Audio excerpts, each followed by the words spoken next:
आपने कभी न कभी साइटोजेनेटिक्स में कैरियोटाइपिंग शब्द के बारे में सुना ही होगा। आइए जानते हैं कैरियोटाइपिंग के बारे में। यह क्या होती है, इसकी संपूर्ण प्रक्रिया क्या है और इसकी उपयोगिता यानी कि एप्लीकेशन क्या है।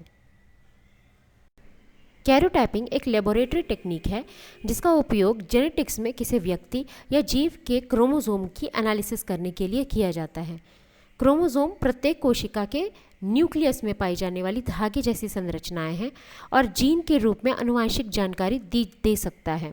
कैरियोटाइपिंग विभिन्न आनुवंशिक विकारों के निदान के साथ साथ क्रोमोसोमल असामान्यताओं के अध्ययन में विशेष रूप से मूल्यवान।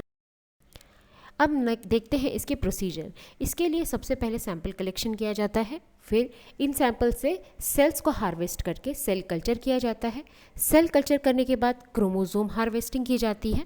क्रोमोसोम हार्वेस्ट करने के बाद इन क्रोमोसोम्स की स्टेनिंग की जाती है और इन स्टेन्ड क्रोमोसोम को अगले स्टेप्स में माइक्रोस्कोपिकली एनालाइज किया जाता है और इसे इंटरप्रेट किया जाता है। सबसे पहले देखते हैं सैंपल कलेक्शन।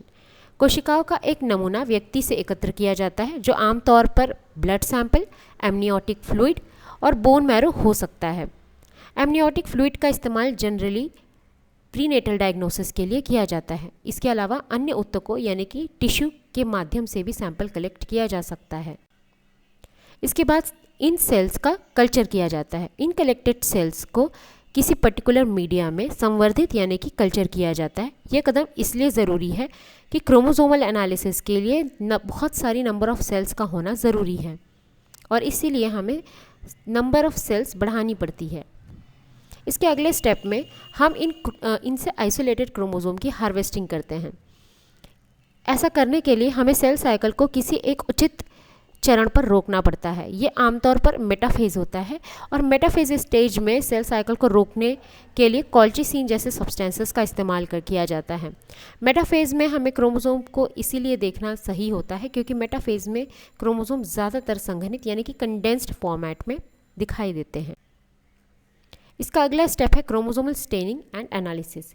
इस तरह एकत्रित कोशिकाओं को एक केमिकल डाई या स्टेन से उपचारित किया जाता है और इन सेल्स में मौजूद क्रोमोसोम इस डाई को बाइंड कर लेते हैं। इस तरह क्रोमोसोम को हम माइक्रोस्कोप की मदद से आसानी से देख सकते हैं क्योंकि ये क्रोमोसोम स्पेसिफिकली इन डाइस को बाइंड कर लेते हैं। इसके बाद माइक्रोस्कोपिक एनालिसिस की जाती है जिसमें स्टेन क्रोमोसोम को किसी कुशल टेक्नीशियन द्वारा देखा जाता है और इसे स्टैंडर्ड फॉर्मेट में अरेंज किया जाता है। इसी स्टैंडर्ड फॉर्मेट को कैरियोग्राम कहा जाता है। इन कैरियोग्राम में क्रोमोसोम को कुछ इस तरह से अरेंज किया जाता है कि सबसे बड़ा क्रोमोसोम सबसे पहले और सबसे छोटा क्रोमोसोम सबसे अंत में दिखाई देता है। कैरियोटाइप का विश्लेषण किसी भी प्रकार की जेनेटिक एबनॉर्मेलिटी की जांच करने में किया जाता है। इसके अलावा क्रोमोसोम का मिसिंग होना या फिर एक्स्ट्रा क्रोमोसोम का दिखाई देना, जिसे एनिप्लॉइडी के नाम से भी जाना जाता है। इसके अलावा स्ट्रक्चरल एबनॉर्मेलिटी जैसे ट्रांसलोकेशन, डिलीशन, इन्वर्जन को भी इस प्रक्रिया द्वारा देखा जा सकता है। अगर हम इसके एप्लीकेशन देखें तो डाउन सिंड्रोम जैसे ट्राइसोमी 21, टर्नर सिंड्रोम जैसे मोनोसोमी एक्स और क्लाइनफेल्टर सिंड्रोम जैसे अन्य बहुत सारी जेनेटिक डिजीज़ में इस कैरियोटाइपिंग का इस्तेमाल व्यापक रूप से किया जा रहा है। इसका उपयोग विकासशील भ्रूण के क्रोमोसोम का अध्ययन करने के लिए भी प्रसवपूर्ण किया जाता है। अगर हम इसका कंक्लूजन देखें, हाल ही के वर्षों में क्रोमोसोमल माइक्रोअरे एनालिसिस और नेक्स्ट जनरेशन सीक्वेंसिंग जैसी तकनीकें उपलब्ध हो गई हैं जो कि जेनेटिक एबनॉर्मेलिटी के बारे में और भी विस्तृत जानकारी प्रदान कर सकती हैं। लेकिन फिर भी कैरियोटाइपिंग आनुवंशिकी और साइटोजेनेटिक्स में एक आवश्यक उपकरण बनी हुई है, विशेष रूप से बड़े पैमाने पर क्रोमोसोम परिवर्तनों की पहचान के लिए। आई होप आपको ये लेक्चर समझ में आया होगा। धन्यवाद।